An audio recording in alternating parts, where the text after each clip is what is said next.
Clarinda Elementary students attending an assembly Friday received a history lesson, taking them back 50 years in time, thanks to some materials found in a recently opened time capsule. Back in 1976, America was still recovering from the Vietnam War and Watergate, but it celebrated its bicentennial, the 200th anniversary of the country's founding.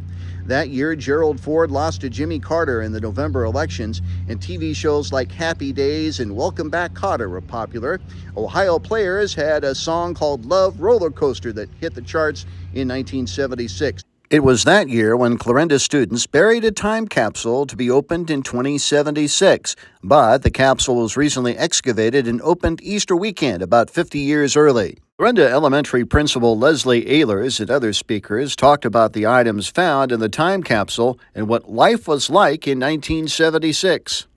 Raise your hand if you've ever wondered what school was like 50 years ago.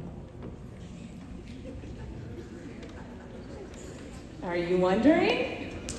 What was school like 50 years ago? Items found in the time capsule included student artwork and class assignments in cursive writing, giving a snapshot of education in 1976 before computers took over. District maintenance instructor Justin Ridner and Clarinda High class of 1980 member Tom Snyder excavated the capsule. To their dismay, some of the contents were destroyed by water damage. When we did actually open the vault, it was full of water. We had quite a bit of water damage to a lot of the contents. Salvage items included old newspapers and memorabilia from the 1976 U.S. Bicentennial. Clarinda Student Council member Adeline Fiddler talked about a plate that remained intact. A bicentennial plate is a decorative plate made to celebrate a 200th anniversary or bicentennial of a country, state, town, church, school, organization, or historical event.